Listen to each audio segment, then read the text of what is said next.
The climate crisis, gun violence, their personal rights and freedoms, and the student debt relief. Last night, I was pleased to call Maxwell Frost, a 25-year-old who got elected, I guess the youngest man ever elected to the United States Congress.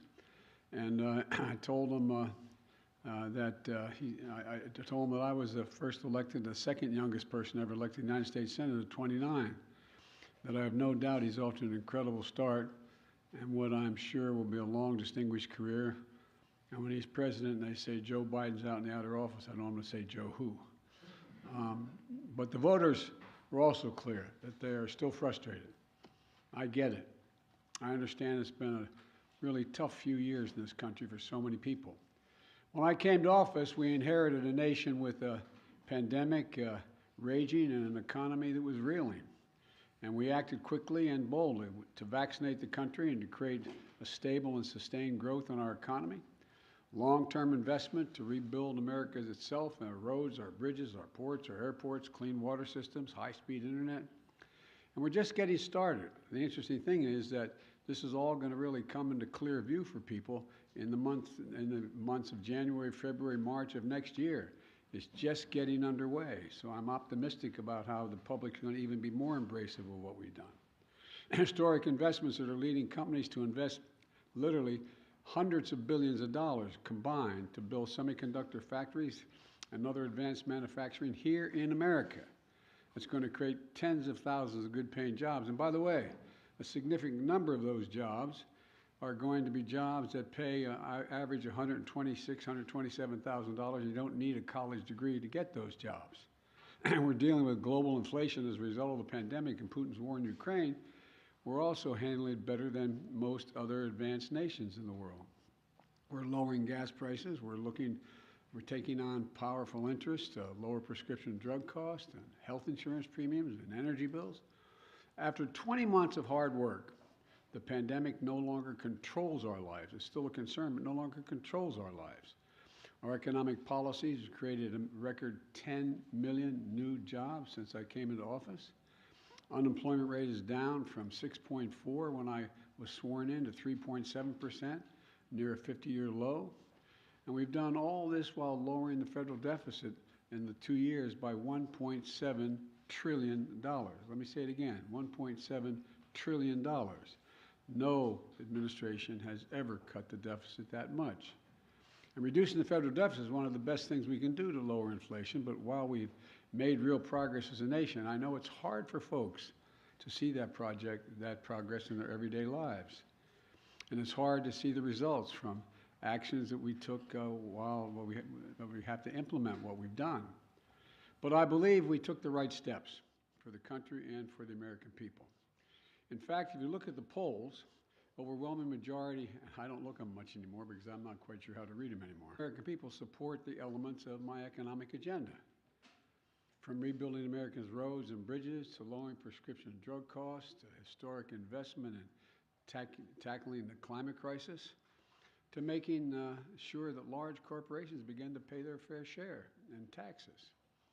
And I'm confident these policies are working and that we're on the right path, and we need to stick with them. All these initiatives take hold as they do, from lead pipes being removed from schools and homes to new factories being built in communities with a resurgence of American manufacturers. It's already created, by the way, 700,000 brand new manufacturing jobs. You've heard me say it ad nauseum. I don't know where it's written. It says we can't be the manufacturing capital of the world. We are now exporting product, not jobs, around the world.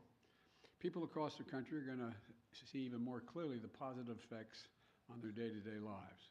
But I still understand why they're hurting right now. So many people are concerned.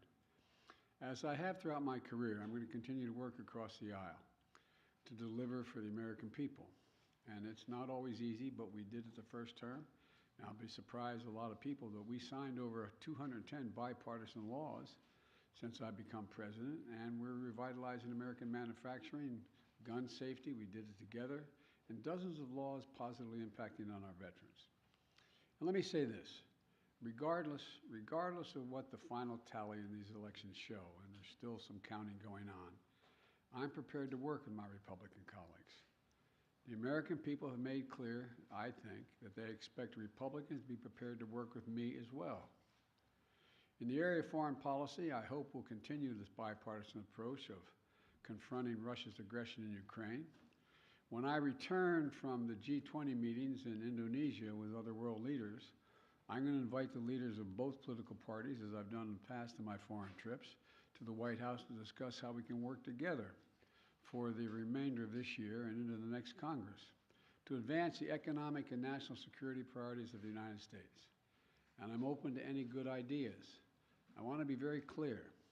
I'm not going to support any Republican proposal that's going to make inflation worse. For example, the voters don't want to pay higher prescription costs for drugs. We've cut that now. We're going to kick into gear next year, next calendar year. And I'm not going to walk away from the historic commitments we just made to take on the climate crisis. They're not compromisable issues to me, and I won't let it happen. The voters don't want more taxes for the tax cuts for the super wealthy and biggest corporations. And I'm going to continue to focus on cost cutting for working and middle class families and building an economy from the bottom up and the middle out. I know you're tired of hearing me say that, but I genuinely mean it. That's what makes America grow. The wealthy do very well when the middle class is doing well, and the poor have a way up, and while continuing to bring down the federal deficit. You know, as we look at tax cuts, we should be looking at tax cuts for working people and middle class people, not the very wealthy. They're fine. And if you can go out and be a multimillionaire, that's great. Just pay your fair share. That's all. That's all. Just pay your fair share. It's like those 55 corporations in 2000 that made $40 billion and didn't pay a penny in federal taxes. It's not right. Everybody has an obligation. So now they have to pay a staggering 15%. You all pay more than that for your taxes. So I'm going to keep my commitment that no one earning less than $400,000 a year, and that's a lot of money where I come from, are going to see their federal taxes go up. And I want to be very clear. Under no circumstances will I support the proposal put forward by Senators Johnson and the senator from down in Florida to cut or make fundamental changes in Social Security and Medicare. That's not on the table. I will not do that. I will veto any attempt to pass a national ban on abortion, but I'm ready to compromise with Republicans where it makes sense on many other issues. And I'll always put the needs and interests of the American people first. So let me close with this. On this election season, the American people made it clear. They don't want every day going forward to be a constant political battle. There's too much of that going on. And there's too much that we have to do. The future of America is too promising to be trapped in an endless political warfare. And I really mean it. You've heard me say it time and again for the last 20 months or so. I am so optimistic about the prospects for America. We need to be looking to the future, not fixated on the past. And that future is bright as can be. We're the only nation in the world that's come out of every crisis stronger than we went into the crisis. And that's a fact. I mean, literally mean that. We've come out stronger than we've gone in. And I've never been more optimistic about America's future than I am today. You know, particularly because of all those young people I talked about, 18 to 30. They're showing up. They're the best educated generation in American history. They're the least prejudiced generation in American history, the most engaged generation in American history, and the most involved. Look, after a long campaign season, I still believe it always have. This is a great nation, and we're a great people. And it's never been a good bet to bet against America. Never been a good bet to bet against America. There's nothing beyond our capacity if we work together. We just need to remember who the hell we are. We're the United States of America. The United States of America. There's nothing beyond our capacity. And I'm pretty well convinced that we're going to be able to get a lot done. Now, I've been given a list of 10 people that I'm supposed to call on, and you're all supposed to ask me one question, but I'm sure you'll ask me more. And so let me start off with a list I've been given. Zeke Miller, Associated Press. Thank you, Mr. President. I have 2 questions for you. As you mentioned, How come we never hold you guys the same standard you hold us to? But anyway, go ahead. We'll filibuster like the Senate. I'm teasing. You mentioned that Americans are frustrated, and in fact, 75% of voters say the country is heading into the wrong direction despite the results of last night. What in the next 2 years do you intend to do differently to change people's opinion of the direction of the country, particularly as you contemplate a run for president in 2024? Nothing, because they're just finding out what we're doing. The more they know about what we're doing, the more support there is. Do you know anybody who wants us to get rid of the change we made on prescription drug prices and raise prices again? Do you know anybody who wants us to walk away from building those roads and bridges and the internet and so on? I don't know. I think that the problem is the major piece of legislation we passed, and some of it bipartisan, takes time to be recognized. For example, you got over $1 trillion worth of infrastructure money, but not that many spades have been put in the ground. It's taking time. For example, I was on the phone congratulating a Californian recently, and then someone up in Scranton, Pennsylvania, the congressman who got elected. He said, "Can you help us make sure we're able to have high-speed rail service from Scranton to New York City?" I said, "Yeah, we can. We can. First of all, it'll make it a lot easier, take a lot of vehicles off the road, and we have more money in the pot now, already out there, we voted for, than the entire money we spent on Amtrak to begin with." And it's the same way. For example, I talked about through the campaign that we're going to limit the cost of insulin for seniors to $35 a month instead of $400 a month. Well, it doesn't take effect till next year. So there's a lot of things that are just starting to kick in. And the same way with what we've done in terms of the environmental stuff. It takes time to get it moving.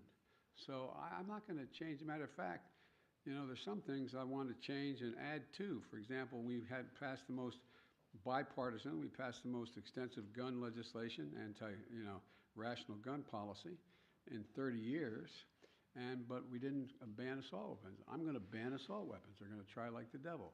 So I'm not going to change the direction. I said I ran for 3 reasons. I'm going to continue to stay where I am, and I know I fully understand the legitimate concern that what I'm saying is wrong, okay? One is that I said we're going to restore the soul of the country, begin to treat each other with decency, honor, and integrity. And it's starting to happen. People are, the conversations are becoming more normal, becoming more, how can I say it, decent. Second thing I said was I want to build a country from the middle out, the bottom up, and that way everybody does fine. I'm tired of trickle down. Not a whole lot trickles down when you trickle down to hardworking folks. And the third thing I know is still very hard. I'm going to do everything in my power to see to unite the country. It's hard to sustain yourself as a leading democracy in the world if you can't generate some unity. So I'm not going to change anything in any fundamental way. And just on a different topic, Mr. President, Russia today claimed that it had evacuated the Kherson region and the Kherson city. Do you believe that this is potentially an inflection point in that conflict? And do you believe that Ukraine now has the leverage it needs to begin peace negotiations with Moscow? First of all, I found it interesting they waited till after the election to make that judgment, and which we knew for some time that they were going to be doing. And it's evidence of the fact that they have some real problems, the Russian military, number one. Number two, whether or not that leads to, at a minimum, it will lead to time for everyone to recalibrate their positions over the winter period. And it remains to be seen whether or not there will be a judgment made as to whether or not Ukraine is prepared to compromise with Russia. I'm going to be going to the G20. I'm told that President Putin is not likely to be there, but other world leaders are going to be there in Indonesia. And we're going to have an opportunity to see what the next steps may be. Nancy, CBS, Nancy Cordes. Thank you, Mr. President. I have a few questions. Been saving them up. First of all, Republican leader Kevin McCarthy said last night that it is clear we are going to take the House back. Do you think he's probably right about that? Well, based on what we know as of today, we've lost very few seats for certain. We still have a possibility of keeping the House, but it's going to be close. And for example, in Nevada. We won all 3 of those seats, contested seats. I went out for I spoke with for each of those folks, but we won them all. I didn't know that last night. So it's a moving target right now, but it's going to be very close. Can you describe your relationship with Mr. McCarthy? How often do you speak to him? What do you think of him? I think he's a Republican leader, and I haven't had much of occasion to talk to him, but I will be talking to him. I think I'm talking to him later today. When it comes to your legislative agenda, when you were vice president, your legislative agenda basically ran into a brick wall 2 years in when Republicans took control of the House, and that lasted for the rest of the Obama presidency. Is there any way for you to prevent that same fate from happening this time around? Yes. If Republicans take control of the House? Yes, because it's going to be much closer if they take control. If they can't, look, the predictions were, and again, I'm not being critical of anybody who made the prediction. I got it, okay? This is supposed to be a red wave. You guys, you were talking about us losing 30 to 50 seats, and this was going to, nowhere near, that's not going to happen. And so there's always enough people on the other team, whether it's Democrat or Republican, that the opposite party can make an appeal to and maybe pick them off to get the help. And so it remains to be seen. But look, I doubt whether or not, for example, all the talk, I'd ask I don't expect you to answer, but the rhetorical question, do you think that, Senator Johnson is going to move to cut Medicare and Social Security? And if he does, how many Republicans are going to vote for it? So it depends. And then my final question. Republicans have made it clear that if they do take control of the House, that they want to launch a raft of investigations on day one into your handling of Afghanistan, the border.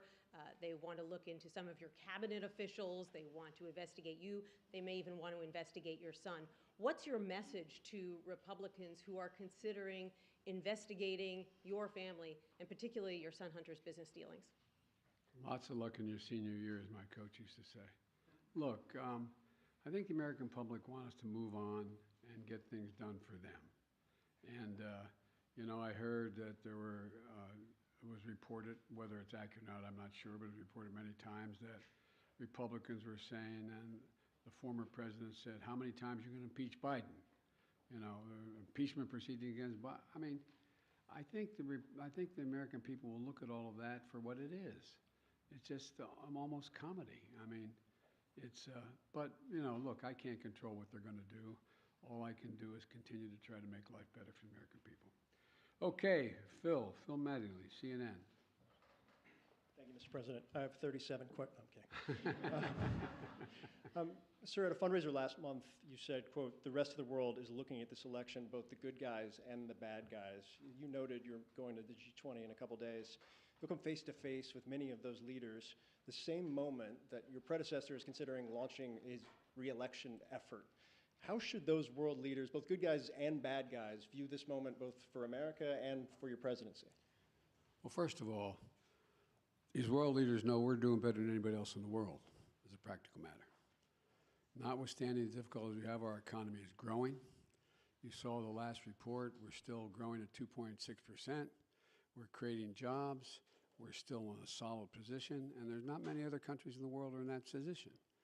And I promise you, from the telephone calls I still have and from the meetings I have with other heads of state, they're looking to the United States and saying, how are you doing? What are you doing? What can we do together? So I think that the vast majority of my colleagues, at least those colleagues who are NATO members, European Union, Japan, South Korea, et cetera, I think they're looking to cooperate and wanting to know how we can help one another. And what was the other question? Oh, I'm sorry. No.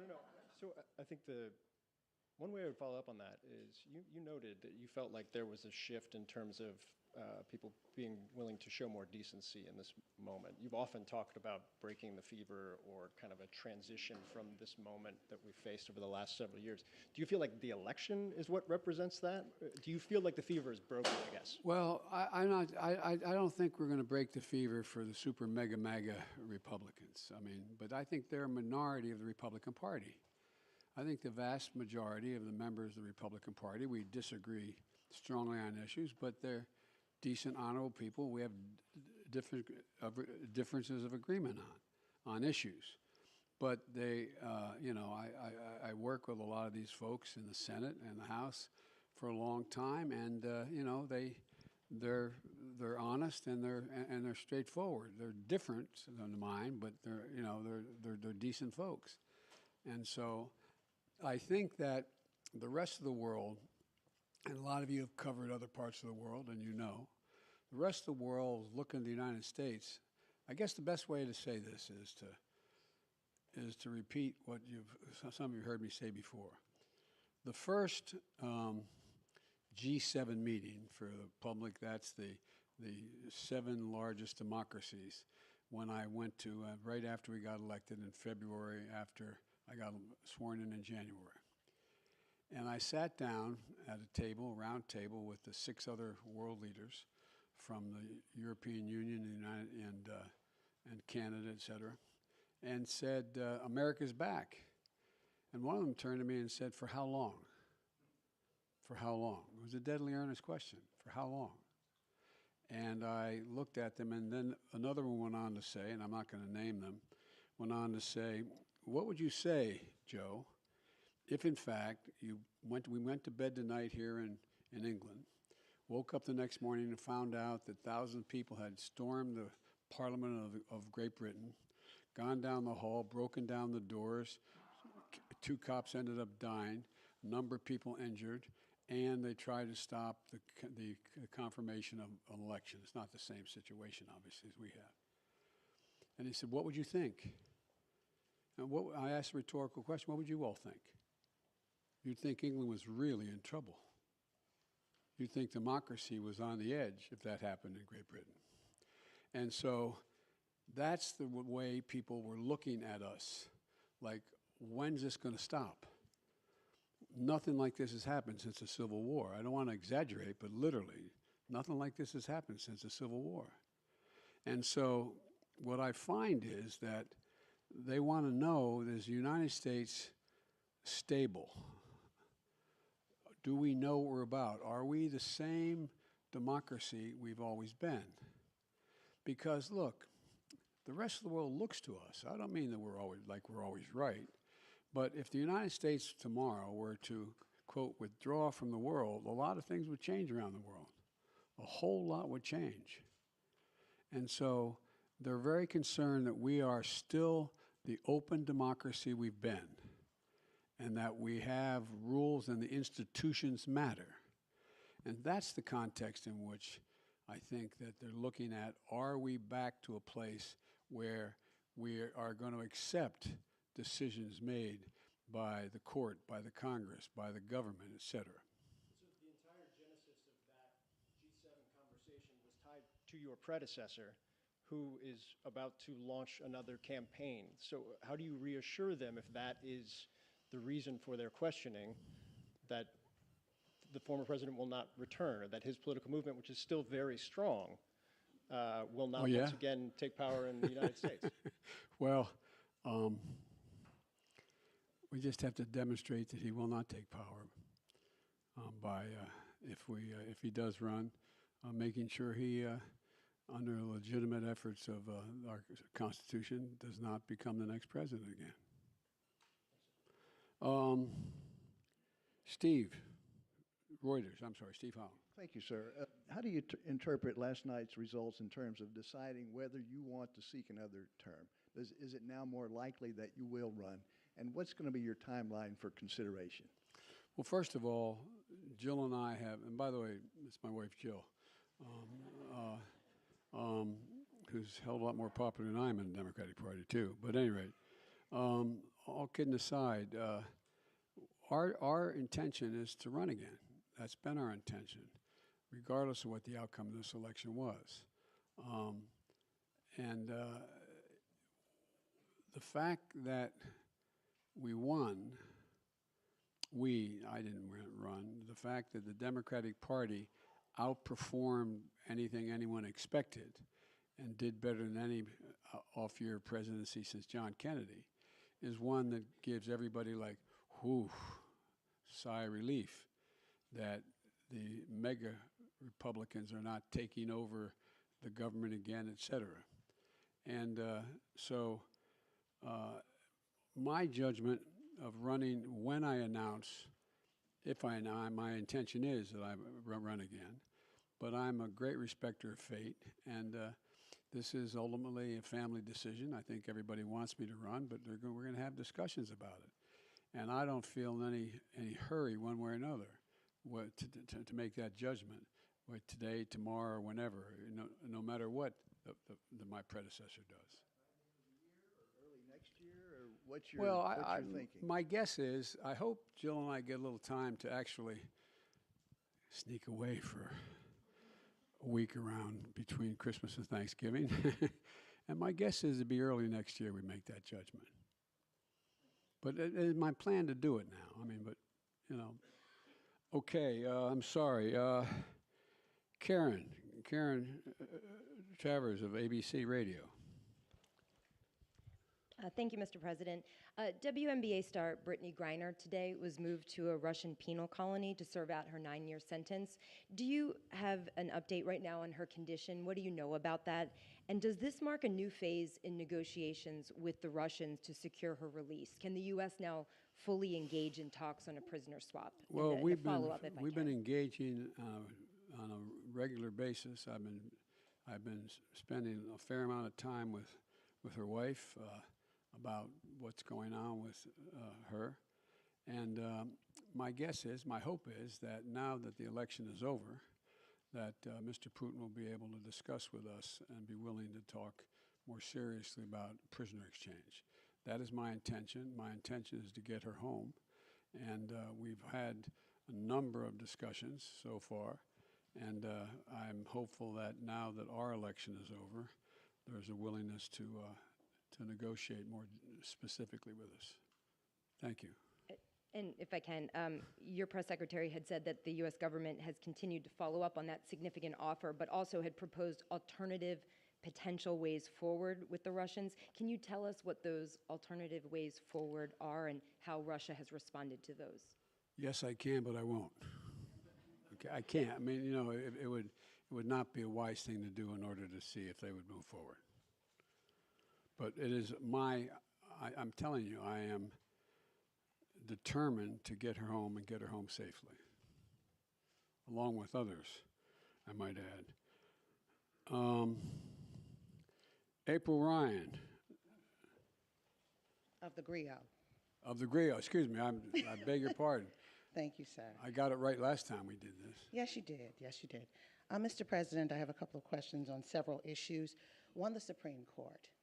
As you know, the Supreme Court has before it the issue of college admissions and affirmative action. What can and are you planning in case of a rollback that is expected? There are legal analysts that say that there will be drastic implications, there are tentacles from this, and they even say that this could impact Brown v. Board, the decision from Brown v. Board. Well, first of all, I asked our Justice Department to defend the present policy before the Supreme Court. And like a lot of pundits, I'm not prepared to believe that the Supreme Court is going to overrule the existing decision. That's far from certain, and I don't believe that. But number one, what I did to try to change it is object to it before the Supreme Court of the United States, our administration. Number two, there are a number of things that we can and must do to make it. And by the way, this is a case involving an Asian American in terms of getting into school, and whether there's affirmative action makes sense at all from the standpoint of those who are arguing against it. But the fact is that we're also in a circumstance where there's a lot that we can do in the meantime to make sure that there's an access to good education across the board. And that is by doing things that relate to starting education at age 3, formal schooling at age 3, which increases not daycare but school. All the studies over 10 years show that increases the prospect of someone making it through 12 years without any difficulty, no matter what the background they come from, by 56%. And I also think that we should be making sure that we have the ability to provide for 2 years of education beyond that, whether it's apprenticeships or community colleges. And we also are in a situation where I think that, for example, I want to make sure a lot of it has to do with finances as well, that we make sure that we have help for people who come from modest means to be able to get to school. You know, the cost of college education has increased fourfold. And it used to be that a Pell Grant would cover something like 70% of the college tuition. Now it covers significantly less than that. So I want to increase the Pell Grants as well. But let's see what the Supreme Court decides. And I am hopeful, and our team and the lawyers that argued for us are not nearly as certain as the people you quoted as saying it's going to be overruled. Next question, sir. The issue is inflation. The GRIO and KFF conducted a study of black voters that said inflation was the #1 issue, and we saw it in this midterm election. What can you promise concretely in these next 2 years that will help turn the pocketbook for the better in the midst of staving off a recession? Well, a number of things. First of all, black unemployment is almost cut in half under my administration just since I began. More black businesses have opened up, small businesses, than ever before. We're now in a situation where we're providing, through the Small Business Administration, down payments for people buying homes, because most people accumulate wealth in the value of their home. Most middle-class families are like mine. My dad bought a home, didn't have it, just scraped together to get home. By the time he was able to retire, he had built up equity in the home. That's how most people do that. But what I can't do is I can't guarantee that we're going to be able to get rid of inflation, but I do think we can. We've already brought down the price of gasoline about $1.20 a gallon across the board, and I think that the oil companies are really doing the nation a real disservice. Six of them made over $100 billion in the last quarter in profit. $100 billion. In the past, if they had done the two things that they have done before, one, invest in more refineries and producing more product, and or passing on the rebates to the gas stations. They sell the oil at a cheaper rate than they are selling it now, not taking advantage, and that lowers the price of the total gallon of gas because that gets passed on. So there's a whole lot of things that we can do that are difficult to do, but we're going to continue to push to do them. And the other thing is that one of the things that makes a gigantic difference is what are the costs that exist in the average family and average black community. One, prescription drug cost. Well, we're driving those down precipitously beginning next year. And, I'll bet a lot of people in the African American and Caucasian community that need to take insulin for diabetes. Well, we're going to be reducing that cost. They're not going to pay more than $35 for the insulin instead of average of $400. And I can go down the list of the things that my dad used to say it a different way. At the end of the month, the things you have to pay for, from your mortgage to food on the table to gasoline in the automobile, do you have enough money to do it? And when it's done, do you have anything left over? And medical bills are a big piece of that, particularly in the African American community and the poorer communities. They need help. And so we're driving down all of those costs, and we've already passed the legislation to do that. It's just taking effect. So there's a lot of things we can do to affect the things that people need on a monthly basis to reduce their inflation, their cost of living. But I am optimistic because we continue to grow and at a rational pace. We are not anywhere near a recession right now in terms of the growth, but I think we can have what most economists call a soft landing. I'm convinced that we're going to be able to gradually bring down prices so that they, in fact, end up with us not having to move into a recession to be able to get control of inflation. And Mr. President, last question on humanity. Everybody else got some. well, you're coming. Okay, go ahead. Last question on humanity. Sir, you can't legislate and you can't executive order out the issue of empathy or the lack thereof in the midst of this rhetoric, this heated political rhetoric. What's next?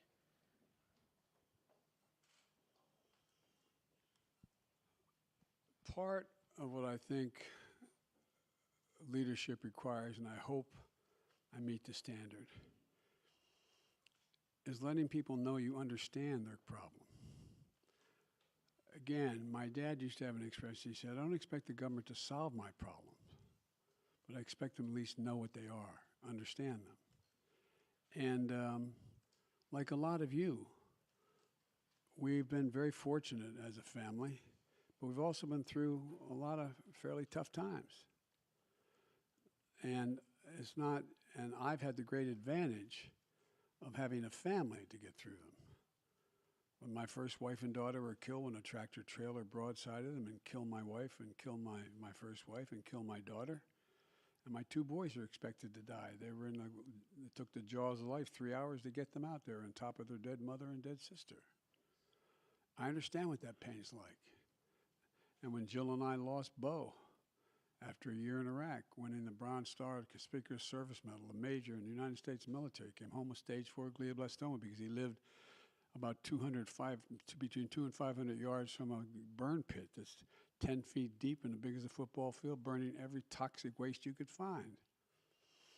You know, I think that we understand what it's like to lose family members, mothers, fathers to cancer. All of you have been through that kind of thing.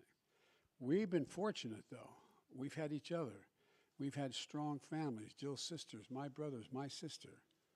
And so what we can do to deal with that empathy is make sure there's help available. Make sure there's people who are there to help, whether they are psychologists or whether they're medical doctors or whether they're social workers, to be there to help just hold a hand. And for example, we can do an awful lot for a lot of families, the families you're talking about, if we reinstate this child tax credit.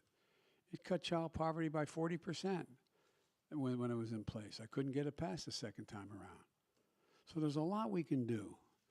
And the empathy is not just talking about it, it's communicating to people you genuinely understand. And I hope a lot of people don't understand because I don't want people having to know the pain. But the second piece of that is let them know that you are there to help. You're there to help. And one of the things I've talked with Vivek Murthy about, and a lot of you have written about it, and you've written it well about it, is the need for mental health care in America.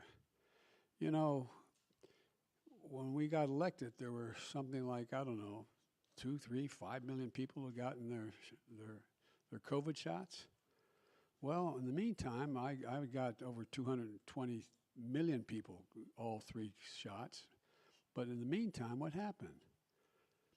We lost over 1 million dead. 1 million dead. I read one study that for those 1 million people, they had 9 people who were each one had averaged 9 people close to them. A relative, someone they're married to, a child, someone close. The impact has been profound. Been profound.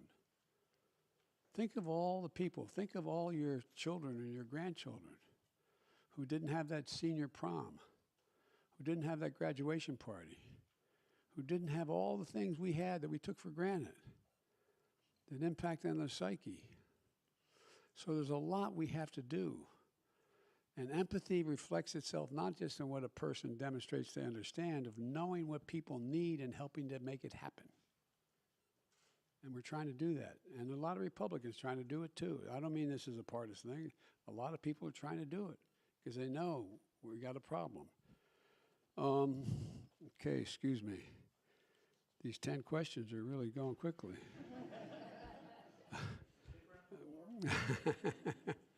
Well, I've got to meet with some of my, talk to some of the Republican leadership soon. But anyway, Jenny Leonard, Bloomberg. Thank you, Mr. President. 2 questions. One, shifting back to your trip to Asia. When you meet with President Xi Jinping of China, will you tell him that you're committed to defending Taiwan militarily And what are you hoping to get out of this meeting that will make it a success? Are you willing to make any concessions to him? Well, look, I'm not willing to make any fundamental concessions because what I've told him in the beginning, and this is I've spent over 78, I think they told me, hours with him so far, 67 in person when I was vice president.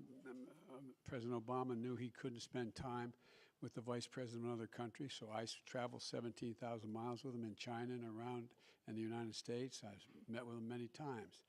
And I've told him, I'm looking for competition, not conflict. And so what I want to do with him when we talk is lay out what kind of each of our red lines are, understand what he believes to be in the critical national interests of China, what I know to be the critical interests of the United States, and determine whether or not they conflict with one another. And if they do, how to resolve it and how to work it out. And so, and Taiwan doctrine has not changed at all from the very beginning. So I'm sure we'll discuss China, Taiwan, and I'm sure we'll discuss a number of other issues, including fair trade and relationships relating to his relationship with other countries in the region. And so anyway, so there's a lot we'll have to discuss. You want another question? Yes, Everybody else got one? You didn't Two or say three? if you will tell Xi Jinping personally that you are committed to defending Taiwan. I'm going to have that conversation with him. That wasn't my second one. Sorry. I actually have an unrelated question too. Mr. President, do you think Elon Musk is a threat to U.S. national security, and should the U.S. and with the tools you have investigate his joint acquisition of Twitter with foreign governments, which include the Saudis?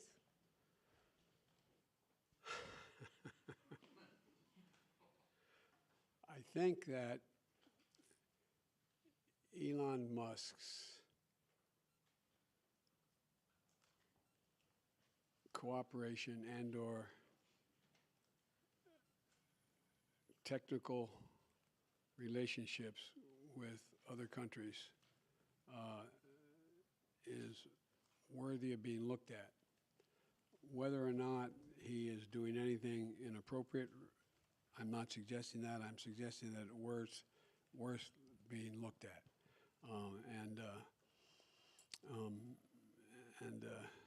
But that's all I'll say.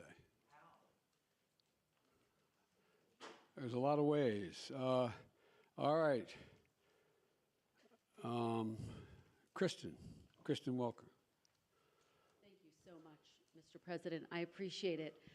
I want to follow up with you on working with Republicans. Leader McCarthy again suggested that he is not prepared to write what he has called a blank check to Ukraine, and yet you expressed optimism that funding for Ukraine would continue, that the policies toward Ukraine would continue. Why should the people of Ukraine and this country have confidence in that, given the comments by Leader McCarthy?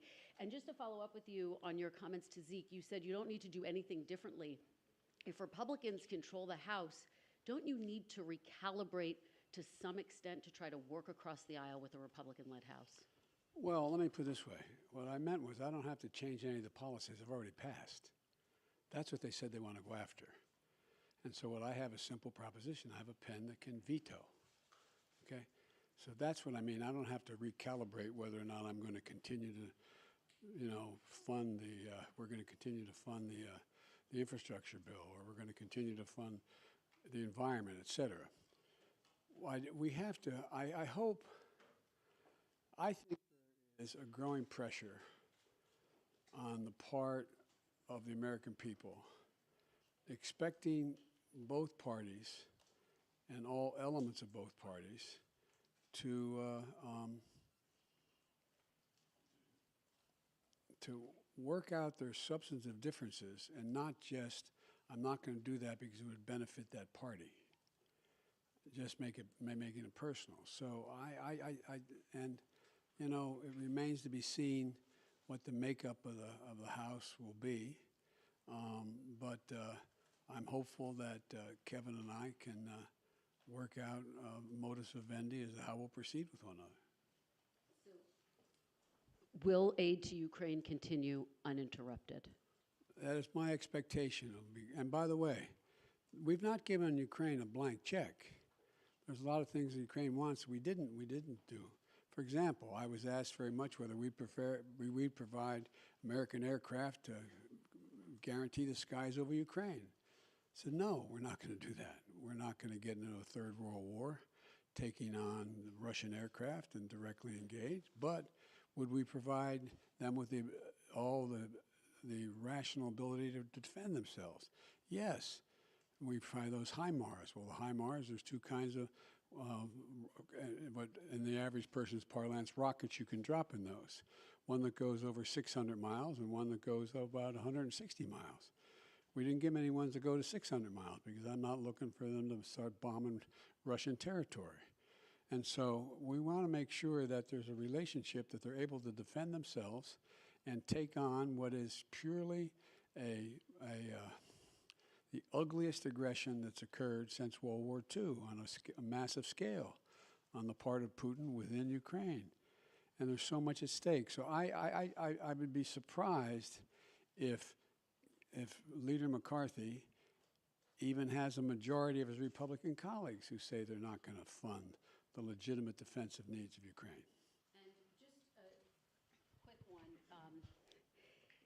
Obviously, a lot of attention on 2024 now that the votes have been cast in the midterms. 2/3 of Americans in exit polls say that they don't think you should run for re-election. What is your message to them, and how does that factor into your final decision about whether or not to run for re-election? It doesn't. What's your message to them? To those 2/3 of Americans? Watch me.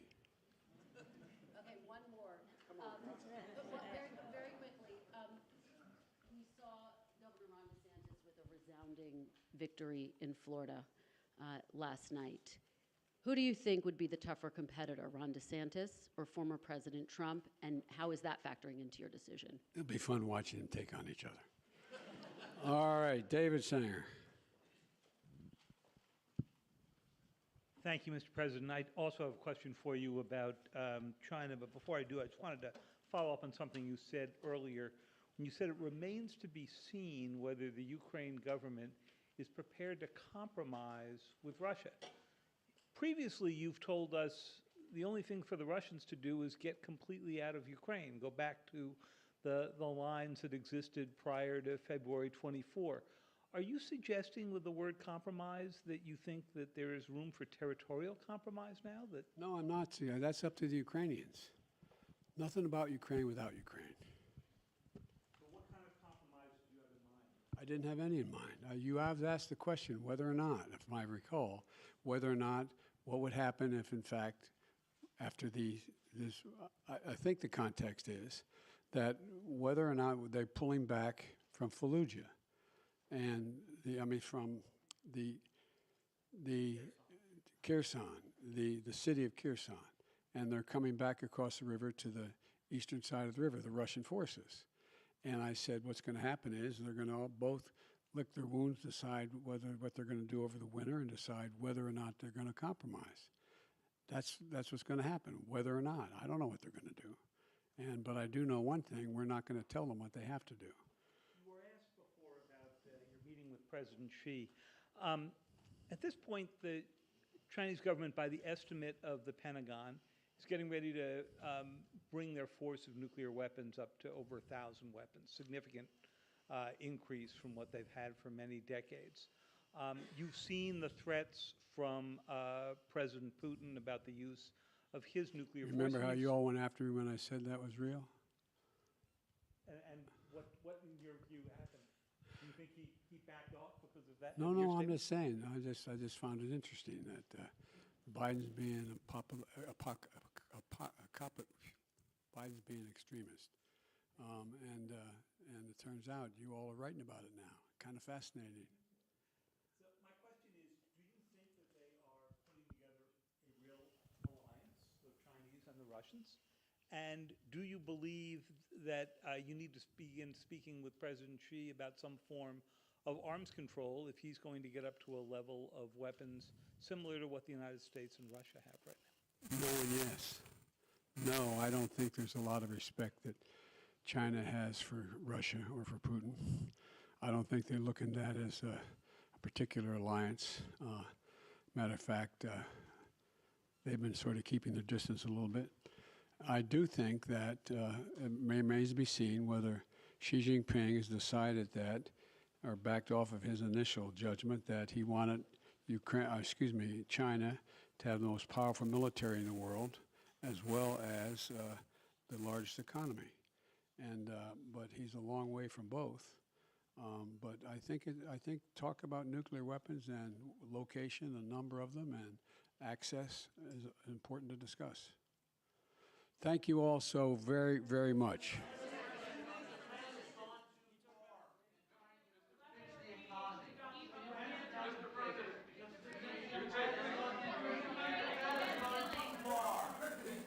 Thank you very, very much. We'll do another hour a little later. Thank you so much. Thank you.